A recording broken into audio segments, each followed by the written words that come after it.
Capítulo 4. Encontrando a deusa da boa sorte. Se um homem tem sorte, não há como prever a extensão possível de sua boa fortuna. Jogue-no no Eufrates, e ele se salvará a nado com uma pérola na mão. Provérbio babilônico.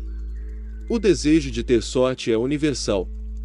Ele era tão forte no peito dos homens há 4.000 anos na antiga Babilônia quanto é atualmente no coração dos homens. Todos nós esperamos ser favorecidos pela caprichosa deusa da boa sorte. Há alguma maneira de encontrá-la e atrair não apenas sua atenção favorável, mas também seus generosos favores. Há alguma maneira de atrair a boa sorte. Era exatamente isso que os antigos habitantes da Babilônia queriam saber. Eles passavam por homens argutos e entusiasmados pensadores, o que explica por que a velha cidade tornou-se a mais rica e a mais poderosa de seu tempo. Naquela época distante não havia escolas nem colégios. Possuíam, entretanto, um centro de aprendizado, uma verdadeira escola prática. Entre os prédios guarnecidos de torres da Babilônia, havia pelo menos um que emulava em importância com o palácio do rei, os jardins suspensos e os templos dos deuses. Os livros de história quase não o mencionam, embora tivesse exercido uma poderosa influência sobre o pensamento daquele tempo. Tal prédio era o Templo do Saber, onde os conhecimentos do passado eram apresentados por professores voluntários e assuntos de interesse popular eram debatidos em reuniões abertas. Dentro de suas paredes todos os homens se encontravam como iguais, o mais humilde dos escravos podia discutir sem medo de represálias as opiniões de um príncipe da casa real. Entre os muitos que frequentavam o Templo do Saber, havia um sábio chamado Aca, o homem mais rico da Babilônia.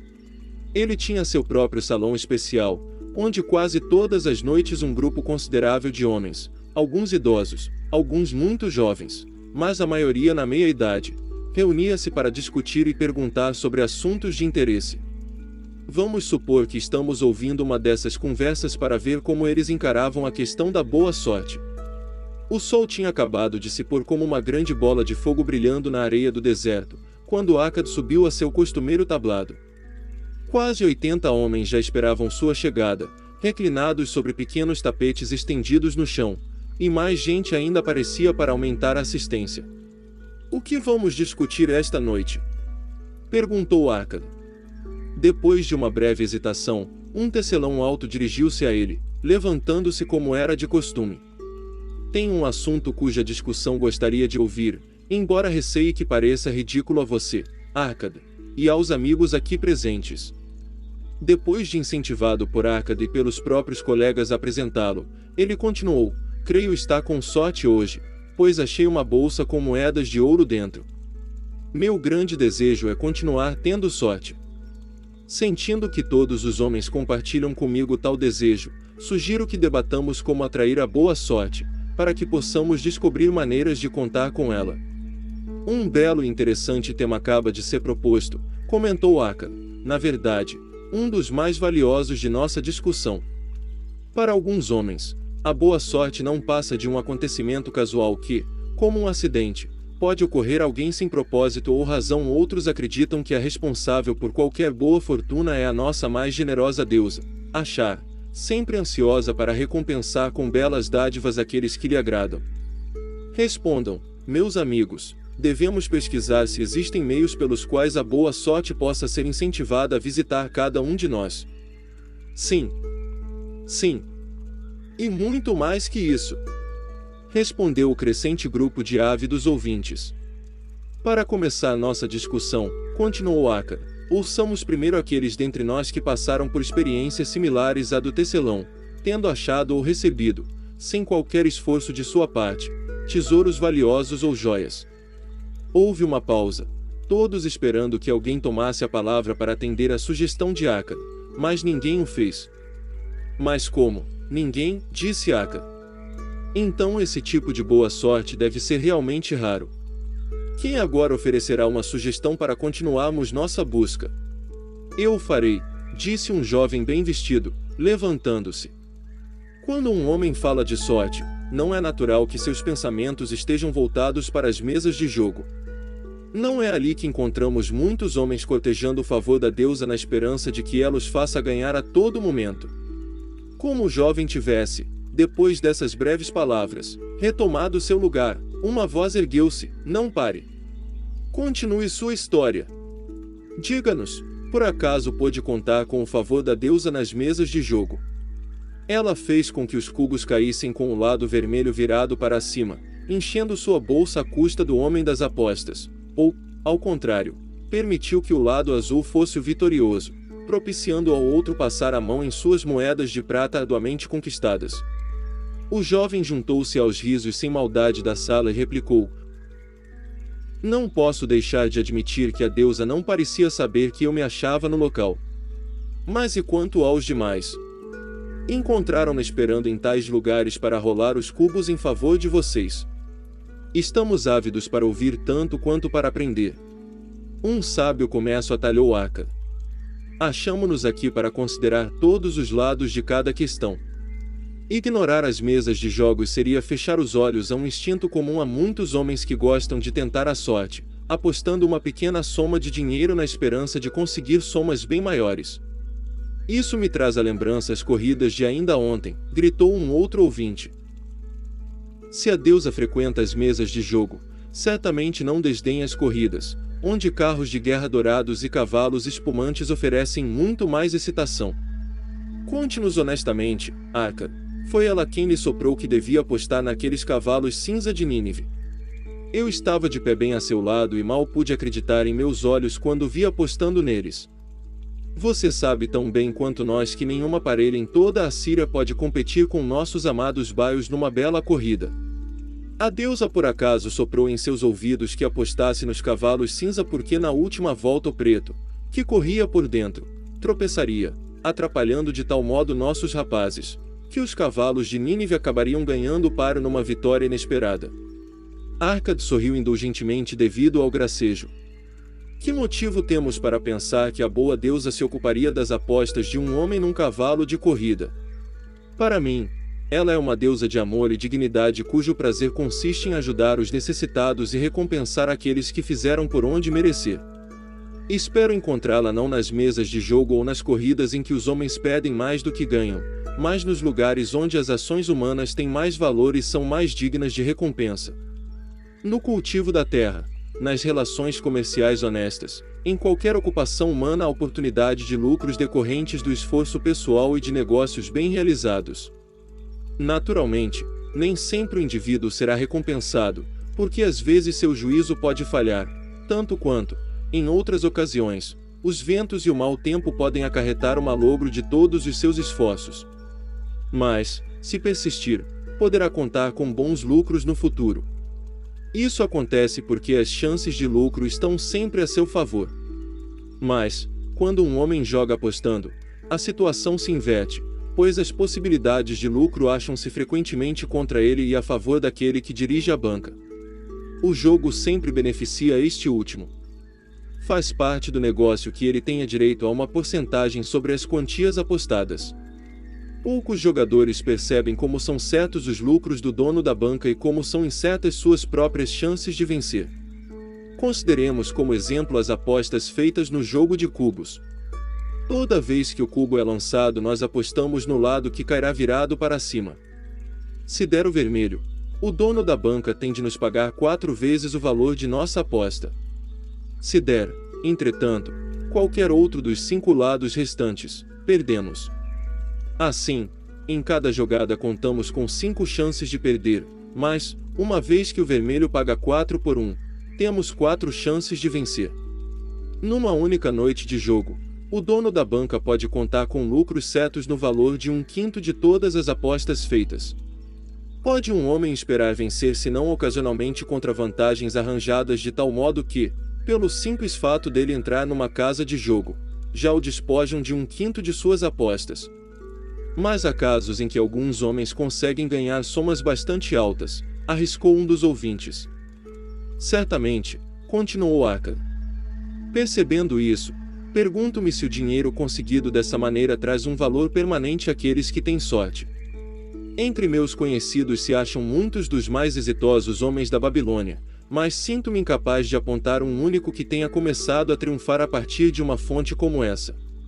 Todos vocês aqui reunidos esta noite conhecem muitos de nossos abastados cidadãos.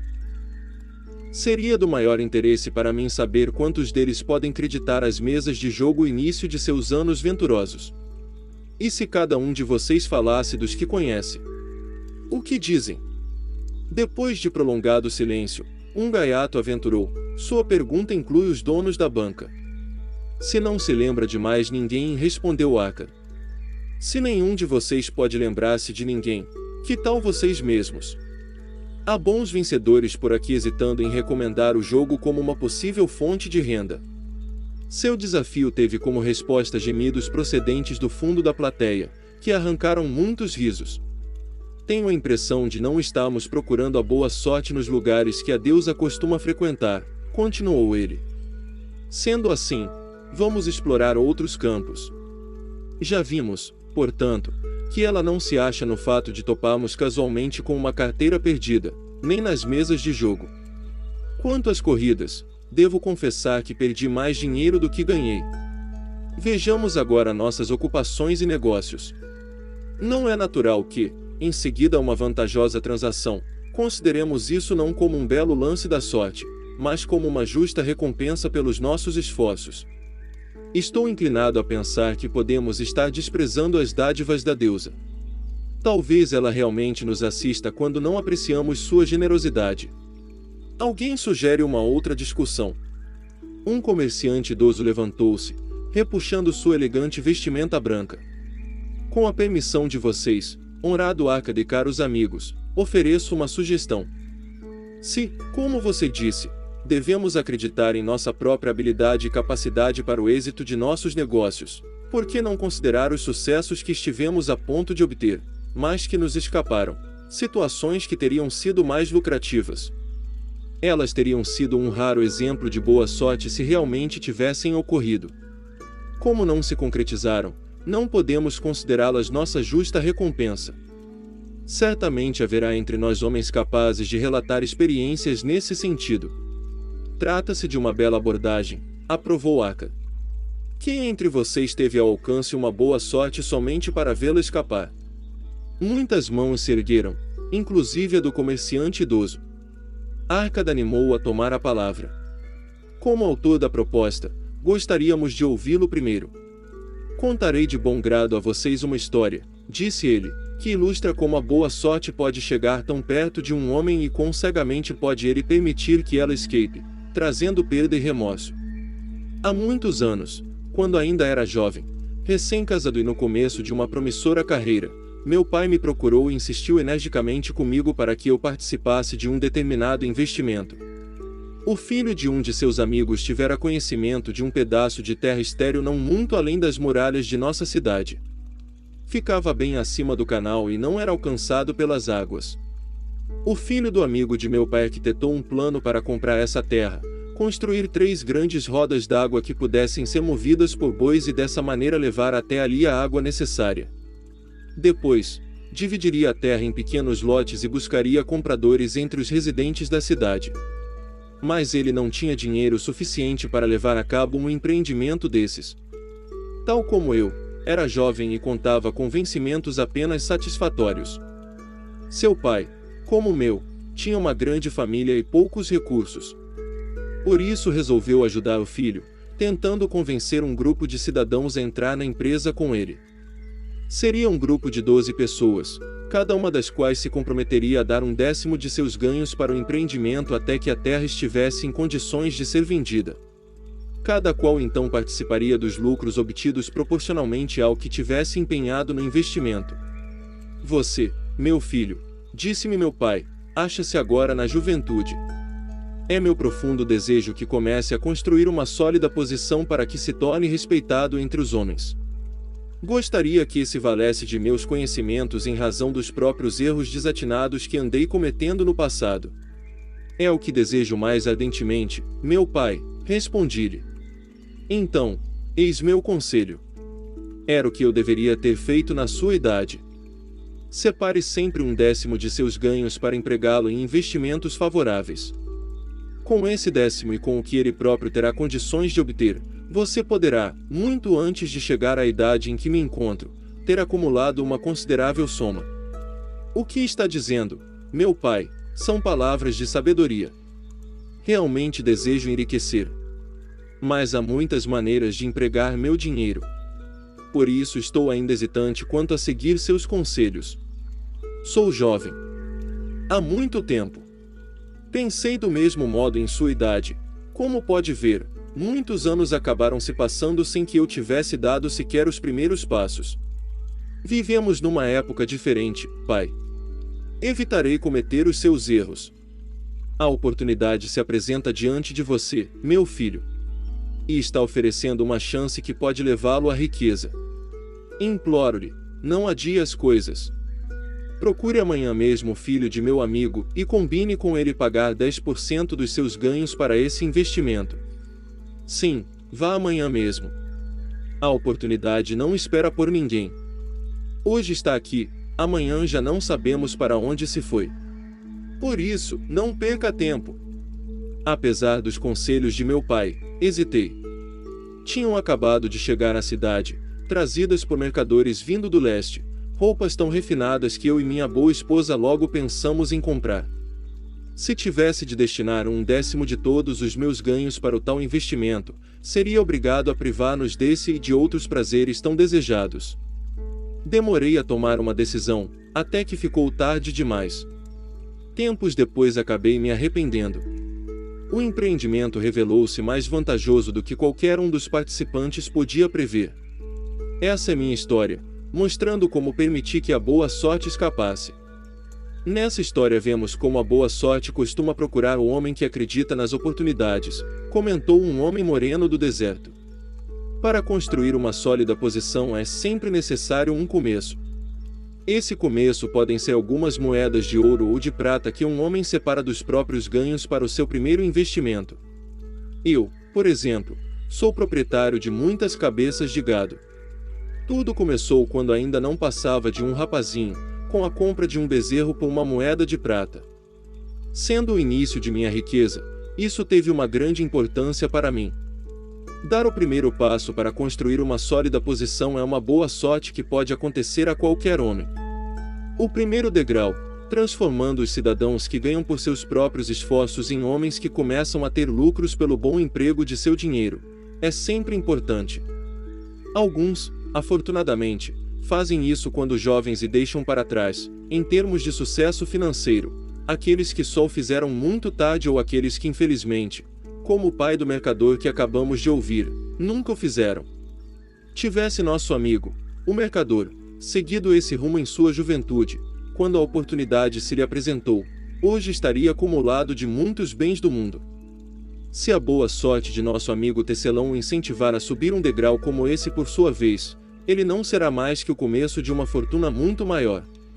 Obrigado. Gostaria de falar também. Um homem de outro país levantou-se. Sou sírio. Não falo bem o idioma de vocês. Quero chamar esse amigo, o mercador, por um nome, embora vocês possam achar que não se trata de um termo polido. Mas acho que é o único que ele merece. Só que não conheço a palavra certa aqui na Babilônia. Se usar o meu próprio idioma, vocês não entenderão. Por isso, por favor, cavalheiros, digam-me o nome correto para todo aquele que costuma deixar para depois coisas que podem ser boas para ele. Procrastinador, gritou uma voz. É isso. Berrou o sírio, agitando muito as mãos. Ele despreza as oportunidades quando elas aparecem. Prefere esperar. Ele diz, no momento já estou com muitos bons negócios, daqui a pouco a gente vê isso. As oportunidades não esperarão por um companheiro tão lento como esse. Elas acham que, se um homem deseja realmente ter sorte, deve apressar-se. O sujeito que não se atira quando as oportunidades se apresentam não passa de um procrastinador como nosso amigo, esse mercador. O mercador levantou-se, curvando-se logo em seguida, respeitosamente, em resposta ao riso geral. Tem toda a minha admiração, estrangeiro dentro de nossos portões, por não hesitar em falar a verdade. Ouçamos agora uma outra história sobre oportunidades, atalhou Aca. Quem poderia falar agora? Eu, respondeu um homem de meia idade. Sou um comprador de animais, em geral camelôs e cavalos. Às vezes também compro ovelhas e cabras. A história que tenho para contar mostrará como a oportunidade veio até mim uma noite, quando menos esperava. Foi talvez por isso que a deixei escapar. Confio a vocês, entretanto, o julgamento. Retornando à cidade uma noite, depois de uma desencorajadora expedição de 10 dias em busca de camelôs, fiquei muito irritado por encontrar os portões da cidade fechados e trancados.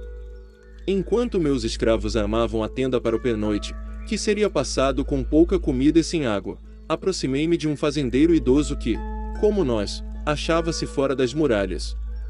Honrado senhor, dirigiu-se ele a mim, por sua aparência, julgo estar falando com um comprador.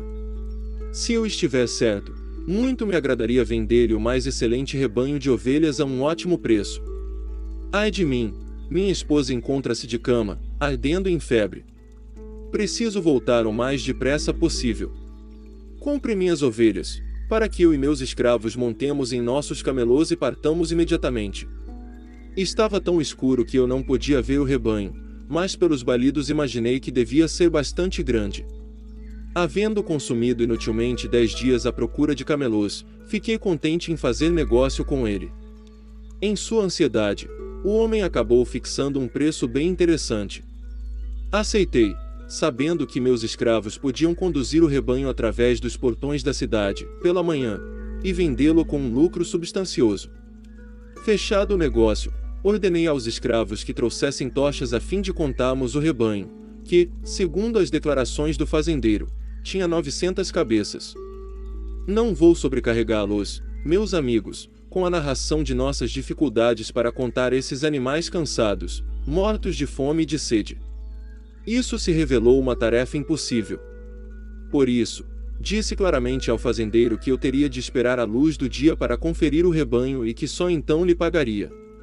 Por favor, honrado senhor, lamentou-se ele, conceda-me 2/3 do preço esta noite para que eu possa partir.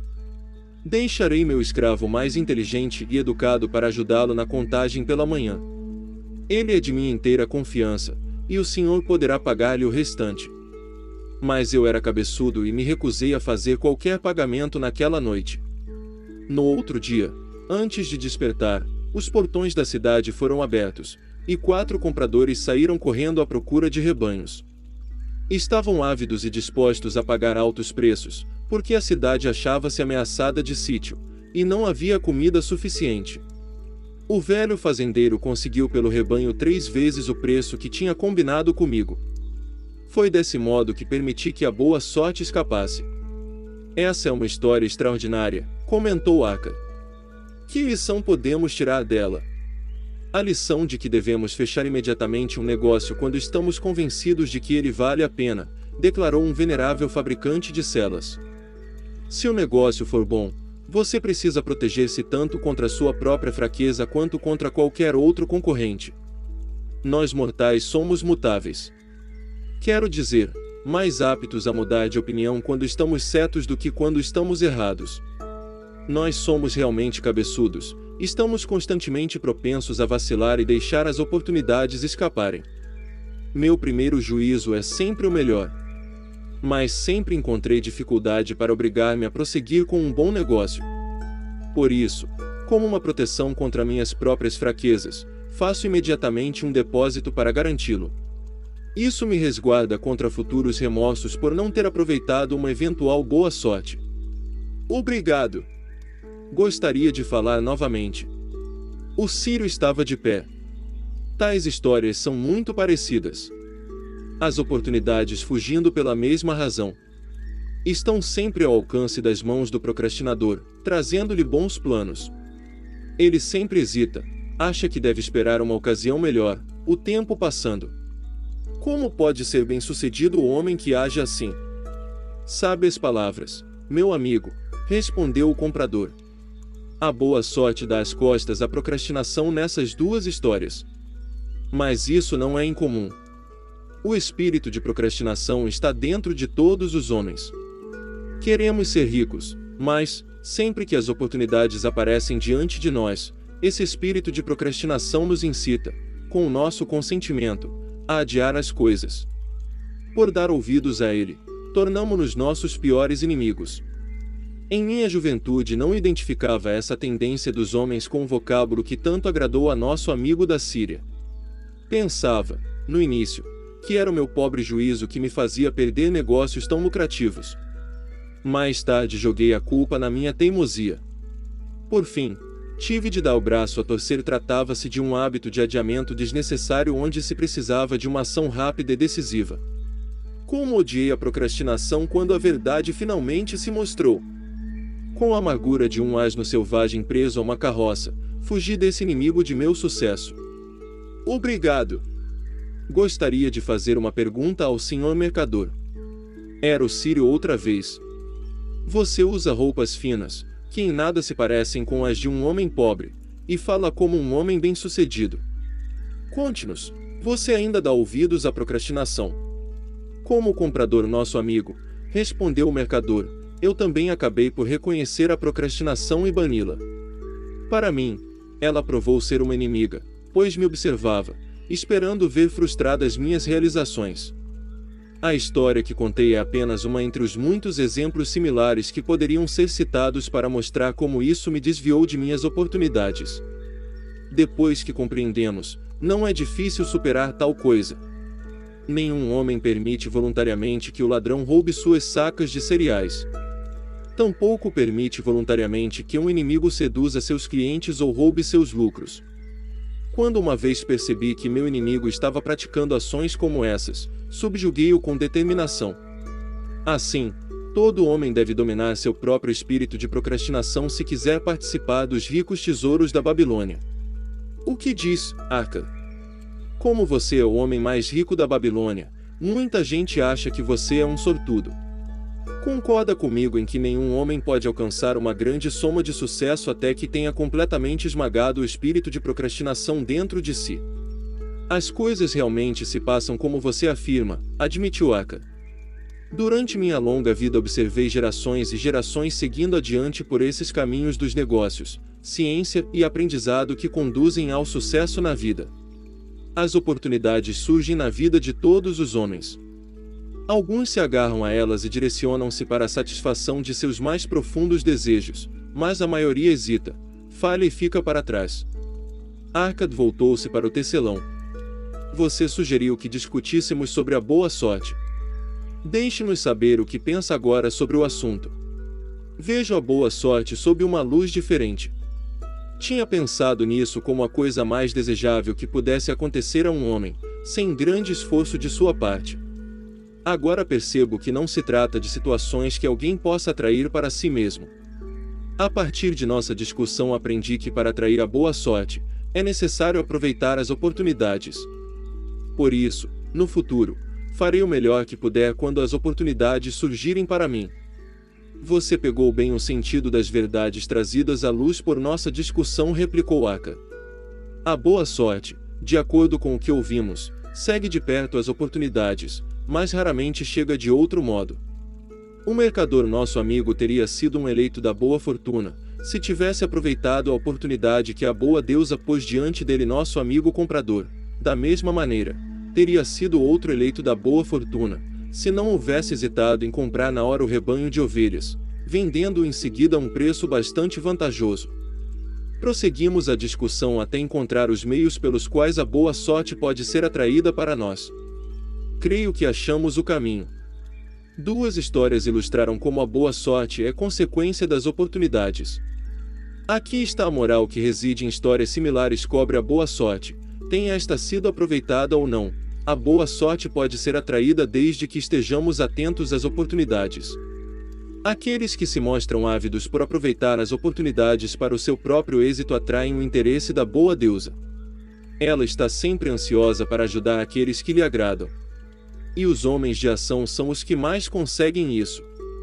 A ação os conduzirá ao encontro do sucesso que vocês tanto desejam. Os homens de ação são favorecidos pela deusa da boa sorte. Se você ouviu até aqui, acredito que esteja gostando do conteúdo. O que acha de clicar no botão que está aparecendo na tela para se inscrever no canal? Te espero no próximo vídeo.